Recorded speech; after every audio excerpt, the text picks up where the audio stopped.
Hey everyone, welcome to another fantastic episode of the Boston Greeks podcast. Today, as usual, we have an amazing guest, but this guest is somebody who she's involved, connected, and does a lot of stuff that's close to our hearts.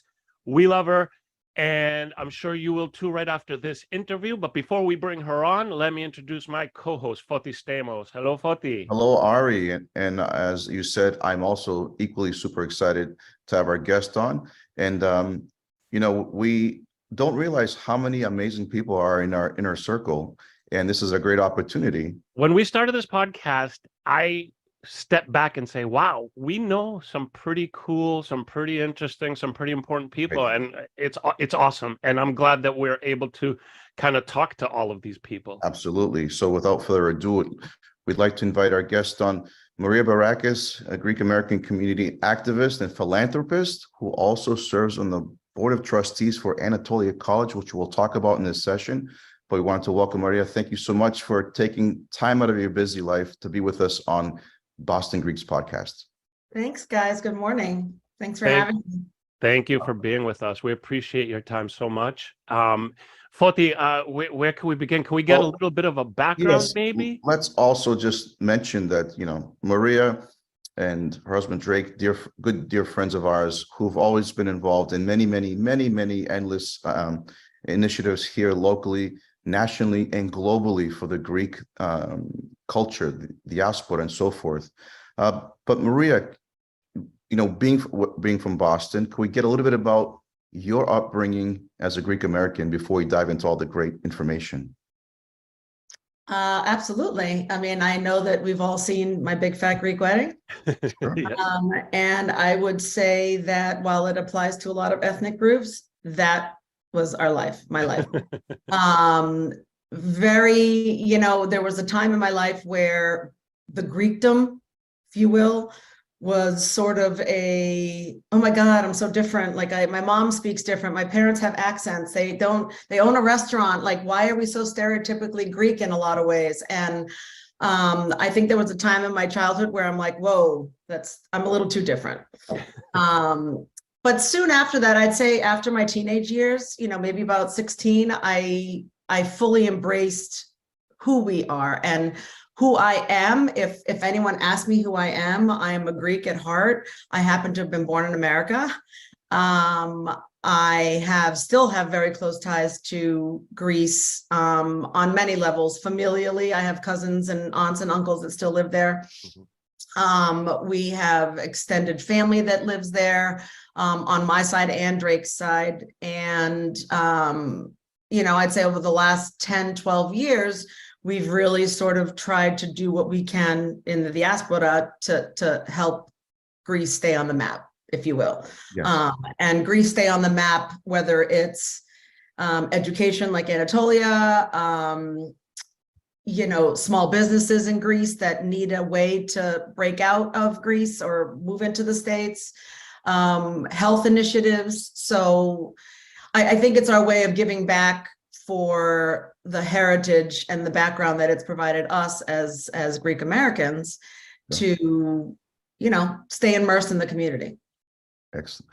And you grew up outside of Boston? I grew up outside of Boston. I grew up in Medfield, Mass. I was born actually in Philadelphia, but then we moved here soon after. My dad was the quintessential pizza owner and had several restaurants, one in the town of Medfield. So we were the Greek pizza family. And it was, I'd say it's my dad's recognition across town. Like everybody knew who my dad was. Yeah. Because he was a great Greek guy. And he made good pizza. And it was, we were rooted in this really small community that embraced us. I think we all share similar upbringings and similar experiences as a Greek family, where the restaurant was pretty much sort of the school of hard knocks and how we, got disciplined, and we took that on to our own careers and our own path. That going through the restaurant life really had an impact on us in a lot of positive ways as well. Mm-hmm. Because who liked waking up on a Saturday morning at 6 o'clock and going to help dad and mom at the restaurant? when Right. friends were playing ball or attending activities at Yep. that time. And it's like, why isn't Maria coming? Well, she's helping her parents at the restaurant, or she's learning how to make something at the restaurant. Like it was, I'm not saying we actually tried to, we were immersed, but there was some separation in that my mom was home, my dad was at the shop. So he would come home in the afternoon after we got home from school, say hello, chit chat about our day, and then would go back to the pizza store for dinner. So yes, I think that's a relatable experience across several Greek families. Sure. I mean, I always used to say the pizza place was my babysitter. It was, when we couldn't find someone to stay at home with us, we were in the little back office for a little bit. And it just felt normal. It was a second home for us. It really was. Excellent. Maria, we can go on and on about all the great endeavors that you've been part of, initiatives that we mentioned before, but we also want to also lead up to how you got connected to Anatolia and when did that happen for you? Anatolia. So like I said before, I feel like as someone who's been in the Thessaloniki community since I was a kid, there was always this really great school, this Anatolia. And so it was always on my radar in terms of recognizing where it was and what it was. I'd say about 12 years ago, I was asked to be, God, time flies, asked to be on the board and sort of started getting involved in depth at that point. It was, some people will ask me like, why Anatolia? And I really do go back to Thessaloniki is like my second home. It does feel that way. And I feel like, not only do I feel like I'm giving back to a community that is ingrained in who I am, but also promoting things that both Drake and I believe in education and, giving everybody an opportunity to access education. Now, for our listening audience, as far as mentioning the word Anatolia, I don't think many of us as a group realize that Anatolia has offices in Boston. And maybe we can talk about the connection between Thessaloniki and Boston. I'm a Greek founded or Greek institution that has operations in the US as well. And I think that's part of the uniqueness of Anatolia in the sense that it's a Greek institution on Greek soil. It's a Greek entity, but that it's founded on American principles in terms of educational philosophy and innovativeness and things that sort of make it a little bit different from other private schools in Greece. It is it's sort of the best of both worlds. When you say best of both worlds, that's so true, because there's so many aspects of Greece and the Greek culture that put so much on the table for education, but there's also so much here in the States, and so it feels like you're getting the best of both of those things. So that's a very accurate description to me when I hear that, because it really does sound it. And able to bring practices that we witness here with exposure to American institutions, and to the extent that it can be incorporated or brought to attention in the Greek school community. It's almost like we're not reinventing the wheel to some degree, and bringing the success stories we've seen here and trying them out in a country that might not have thought about these things, or for whatever reason wasn't able to go there and make these changes that have worked elsewhere. And Anatolia, other than it being a university, also has elementary school, a high school as well in Thessaloniki. Yep, Anatolia runs the gamut from kindergarten, elementary, middle school, and high school, and then ACT, which is the college version of Anatolia. A lot of people would say in the past, well, that's too much. Like that's a lot. But it's almost gives us an opportunity to grow and teach at all different stages of life. And I think that, for kids that start in elementary school, whenever they join the community, and then you see them graduating high school, and they're either going to ACT or they're going to university in the States, they are they're sort of I don't know what the right word is, but the culture is instilled in them from a very young age. And that when you come to Anatolia, we know you're serious about your education. As far as the offices here and enrollment, is the majority of students in Anatolia internationals or mainly Greeks living in Greece? They're mainly Greeks living in Greece. On the different levels, for example, at ACT, the college level, there's a lot of summer exchange programs. We have a really strong relationship with Northeastern here in the States, so that they send us 300-400 students a year that either do a semester abroad or come to us from other schools in addition to Northeastern in the summertime for, like a stint in Greece. But the Northeastern community is a huge collaborator with Anatolia. Like I said, 300-400 students a year come spend a semester with us. And, I think the beauty of Greece is that, yes, you can get the educational experience, but you can also get the historical side of a country that means so much to so many cultures, not just us Greeks. And so they get to travel and they get to see not just ruins, but, different parts of Greece that most people wouldn't even think about. I think when non-Greeks think of Greece, they think of, the Greek islands. We think of Santorini and we think of the Acropolis, but Greece is so much more than that. Culturally, physically, everything. And does the reverse happen? Do other students that are also coming from Northeastern to Anatolia for semester? I'm sorry, that's how it goes. So it's Northeastern kids coming to us for a semester. Going to Thessaloniki. Yes. Yeah. And they're on campus. Most of them we have off-campus housing for them so that they are immersed in the city, but close enough to campus. It's basically taking their college experience, their semester here, and just displacing it in our sister city of Thessaloniki. That sounds fantastic. I wish my parents would let me have gone to something like that. Right. Well, I mean, Foti and I have young children, but the more I think about it, I think that would be such a fantastic experience. Because I know what I grew up going to Greece, almost every summer, and I have my college experience, but I feel like things have changed so much. My children are probably not going to see Greece as often as I have, and they probably won't get that experience. And hopefully, they're college bound. I mean, they're very young at this point, but maybe a future recommendation from Maria. I mean, that could help me.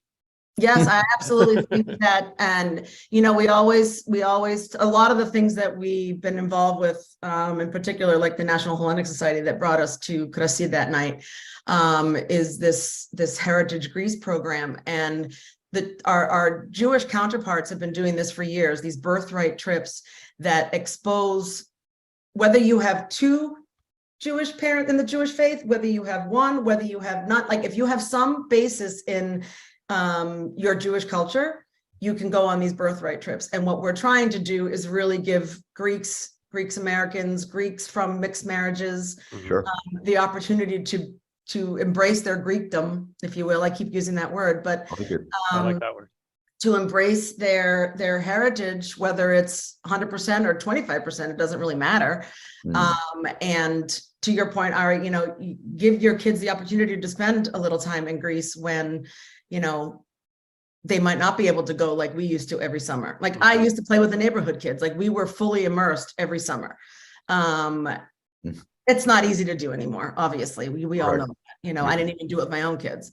But even any type of exchange, whether it's you don't even have to wait to college. You can do it late high school. It's we can talk more about it. Excellent. Is there any thoughts of possibly expanding to other universities outside of Northeastern for these type of programs? I know there's always talk. There are some small pockets of students that do join us for semesters. Northeastern is just our biggest cohort. And obviously the relationship linked to Boston has made that easier because we've had a relationship with Northeastern for a long time. So, but yes, there's always looking for other schools who are looking for a great place to send their students for a semester. Absolutely. Excellent, excellent. Anything that you'd like to share with us that might be up and coming for Anatolia? Yeah, I mean, I feel like we're always sort of doing a lot of different innovative things. One thing that I'm getting involved with now, which I'm super, super excited about, is doing bringing a whole well-being focus to the campus. You know, we've seen a lot of things here in the States, and again, I don't, just because it happens here doesn't mean it happens in Greece, but you know what? Eventually it does. And things might trickle to different countries, but you know, the mental health state of our students here, not just students, but that's my focus right now. Their mental well-being, their wellness overall, not just the mental or the physical, but putting those together. So I think what we've learned in the States is the universities and campuses that have a concerted effort or focus on these issues have seen success with their students. So we're working on that right now. I'm part of that committee to sort of a sweeping sort of evolution of our focus on well-being, but also at all levels. So I'm talking the third graders, the high school kids, college kids that are there. I mean, it's a huge endeavor, especially in a country that, and I don't want to badmouth anything about Greece, but there is a little bit of more of a stigma around mental issues and mental well-being than there are in other countries, unfortunately.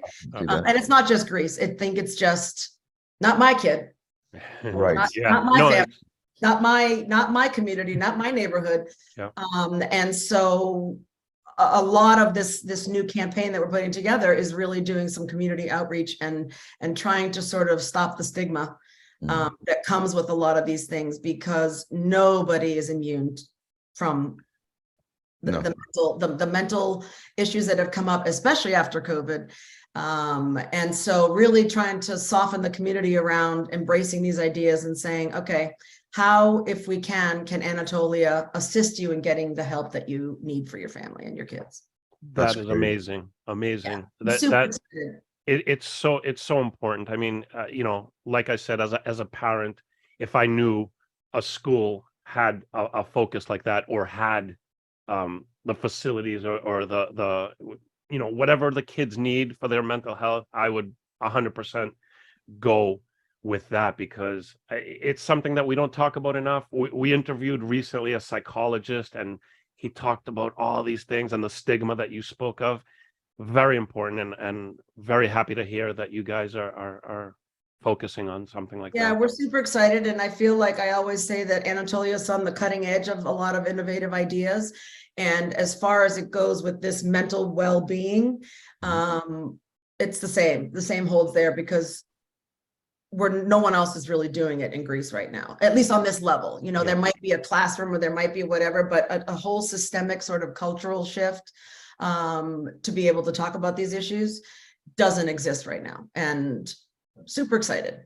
Amazing. Might be opening some new doors for others to follow. I hope so. I mean, like we said, I always said, we don't have to reinvent the wheel. And so if there's knowledge that we have from the States that we can bring to Greece, great. If there's knowledge that Greece has that can help Ireland, great. You know, like it's sort of a win-win for everybody. Absolutely. Yeah. I'm sure, Maria, there's more we can discuss about Anatolia, which at this point, what would be the best way for our audience to find out more information? I'm sure websites and so forth. Anything you want to share with us for those that are listening that can find out more about Anatolia? Yeah, definitely the website. I mean, it's a pretty comprehensive overview of the school, the levels, what we offer. I'm happy to talk to anybody. They can reach out by email. Do we have my email on here, or do you want me to just say it? We'll include it. We'll include it in the notes of the podcast. I can reach out. Would love to chat more.